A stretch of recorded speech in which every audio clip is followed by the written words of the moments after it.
Hello friends, स्वागत है आपके अपने चैनल लर्न विद फन में। इस वीडियो में हम लोग थर्ड पार्ट करने जा रहे हैं चैप्टर नंबर 2 का।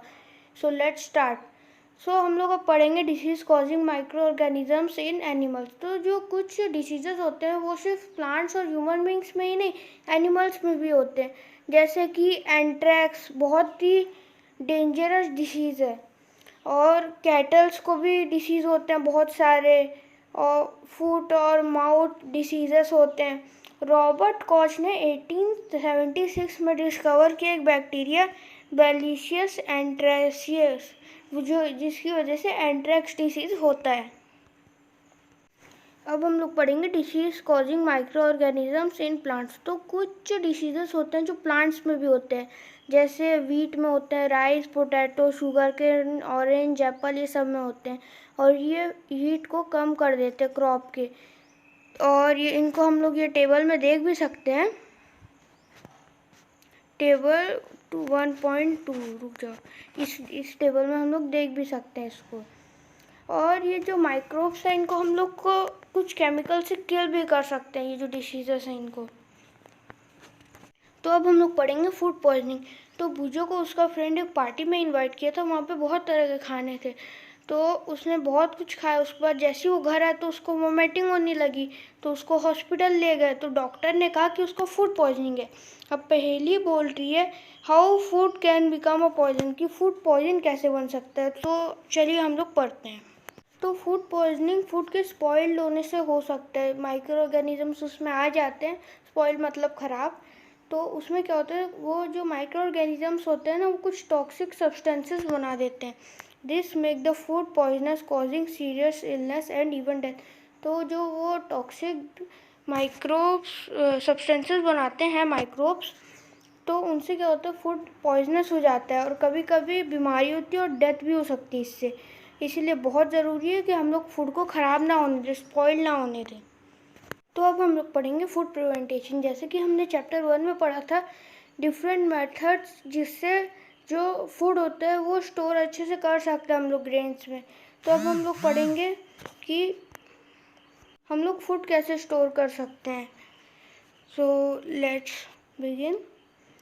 और तो हम लोग को जो फूड होते थे, जैसे ब्रेड छूट जाती है कभी कभी, हम लोग बाहर रख देते हैं तो वो मॉइस्ट कंडीशन में होती है, उसको फंगस अटैक कर देता है और माइक्रो ऑर्गेनिज्म जो होते हैं वो फूड को ख़राब कर देते हैं। जो स्पॉइल्ड फूड होता है वो बहुत बेकार स्मेल देता है और टेस्ट में भी बेकार होता है, और वो अपना कलर भी चेंज कर सकता है। इस spoiling of food a chemical reaction, क्या स्पॉइलिंग ऑफ फूड एक केमिकल रिएक्शन है, पढ़ते हैं। तो अब आगे पढ़ते हैं। तो जो पहेली रहती है ना, वो कुछ मैंगोज खरीदती है और वो उसे कुछ दिन तक खाती नहीं है, तो वो मतलब रोटन हो जाता है, मतलब ख़राब हो जाता है और स्पॉइल्ड हो जाता है। पर वो सोचती है कि उसकी जो ग्रैंड मदर है वो तो आम का अचार बनाती है, मतलब मैंगो पिकल्स बनाती है, तो वो क्यों ख़राब नहीं होता। वो बहुत कंफ्यूज है। चलो अब पढ़ते हैं ऐसा क्यों नहीं होता। तो अब हम लोग कुछ कॉमन मेथड्स देखते हैं फूड प्रिवेंट करने के लिए। हमें उनको सिर्फ क्या करना रहता है, माइक्रो ऑर्गेनिजम्स के अटैक से बचाना रहता है। तो अब हम लोग पढ़ेंगे केमिकल मेथड्स। तो सॉल और एडिबल ऑयल कुछ कॉमन केमिकल्स हैं जो माइक्रो ऑर्गेनिजम्स के ग्रोथ को का मतलब रोकने के लिए मदद होते हैं, इसीलिए उनको हम लोग प्रिजर्वेटिव्स कहते हैं। हम लोग को क्या करना रहता है, सॉइल और acid preservatives to pickles to prevent the attack of microbes. मतलब सॉल्ट और एसिड का जो प्रिजर्वेटिव रहता है उसको पिकल्स में ऐड करना रहता है माइक्रो ऑर्गेनिजम्स के अटैक से बचने के लिए।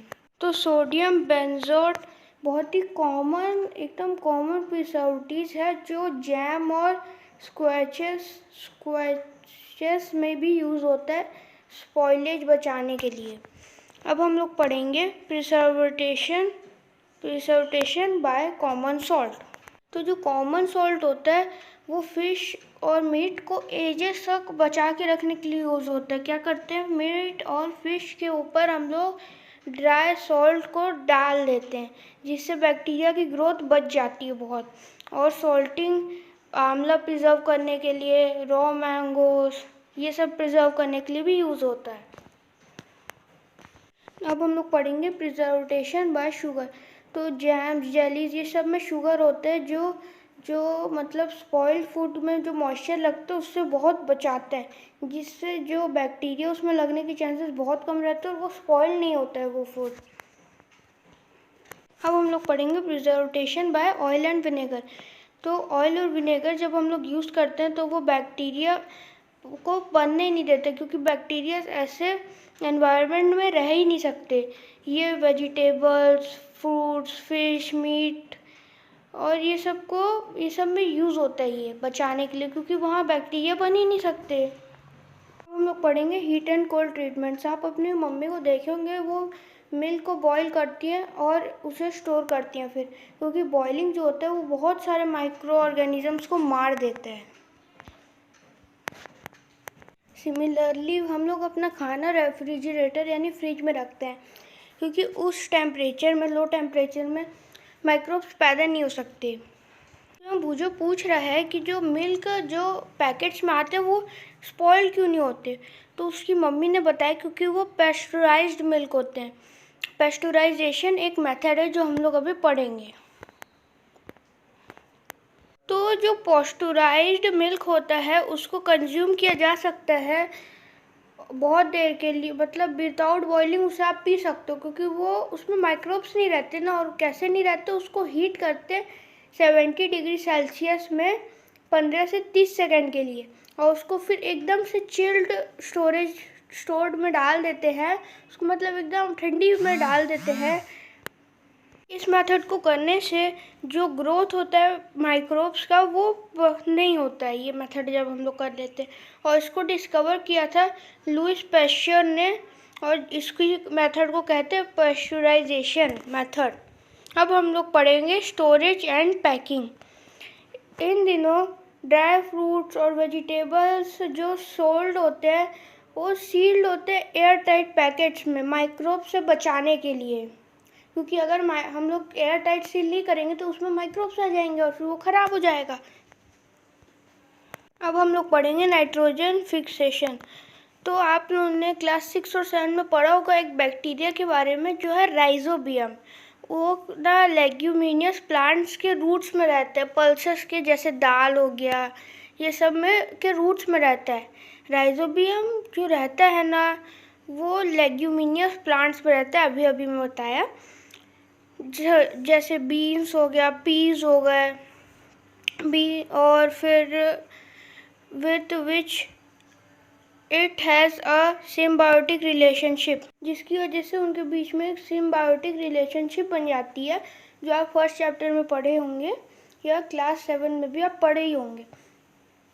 और कुछ समटाइम्स कभी कभी नाइट्रोजन सनलाइट की एक्शन की वजह से नाइट्रोजन सॉइल में फिक्स हो जाता है, but the amount of nitrogen in the atmosphere remains contest. पर जो नाइट्रोजन का जो एटमॉस्फेयर में जो अमाउंट है वो कॉन्टेस्ट रहता है, उतना ही रहता है। You may wonder how, let us understand this in the next section. आप लोगों को लगेगा कि ये कैसे, तो ये हम लोग नेक्स्ट सेक्शन में पढ़ते हैं। तो अब हम लोग पढ़ेंगे नाइट्रोजन साइकिल। तो जो नाइट्रोजन गैस है वो 78% है हम लोग के एटमॉस्फेयर में, और नाइट्रोजन बहुत ही इम्पोर्टेंट पार्ट है हम लोग के लिए, जैसे कि parts of protein, chlorophyll, nucleic acids and vitamins. The atmospheric nitrogen can not be taken directly by plants and animals. उसको डायरेक्टली प्लांट्स और एनिमल्स नहीं ले सकते। कुछ बैक्टीरिया होते हैं जैसे ब्लू अलगी, वो सॉइल में फिक्स करते हैं नाइट्रोजन को, नाइट्रोजन के कंपोनेंट्स को। एक बार ये फिक्स हो गया सॉइल में तो इसको यूज़ किया जा सकता है प्लांट्स के द्वारा। Nitrogen is then used for the synthesize of plant protein and other components. तो इसीलिए लेग्यूमिनियस प्लांट जैसे दाल वाल में प्रोटीन बहुत होता है, क्योंकि ये लोग नाइट्रोजन लेते हैं और प्रोटीन आता है इनमें, क्योंकि नाइट्रोजन पार्ट्स ऑफ प्रोटीन है जैसे इन लोग यूज़ करते हैं। Animal feeding on plant get this protein and other nitrogen components. तो प्लांट्स ये फिर प्लांट्स को एनिमल प्लांट्स को खाते हैं और ये प्रोटीन फिर उनमें आता है। When the plants and animal died, bacteria and fungi present in the soil convert the nitrogenous wastes into nitrogenous components to be used by plant again। तो ये जो नाइट्रोजन कंपोनेंट्स नाइट्रोजीनियस वेस्ट होते हैं, जब ये प्लांट्स और animals मर जाते हैं उसके बाद बैक्टीरिया नाइट्रोजीनियस वेस्ट को नाइट्रोजीनियस कंपोनेंट्स में कन्वर्ट करते हैं जिसे प्लांट्स फिर से यूज़ कर सकते हैं। और कुछ बैक्टीरिया ये जो सॉइल में जो नाइट्रोजन रहता है उसको गैस में भी कन्वर्ट कर देते हैं। इसकी वजह से परसेंटेज ऑफ नाइट्रोजन कम कभी नहीं होती, कम या ज़्यादा कभी नहीं होती। यहाँ पे आप लोग ये साइकिल भी देख सकते हैं। तो दोस्तों, अगर आपको ये वीडियो अच्छी लगी हो तो लाइक करें, और अगर आप इस चैनल पर नए हो तो सब्सक्राइब करना ना भूलें। So thank you for watching this video, और मिलते हैं अब हम लोग 3rd चैप्टर में।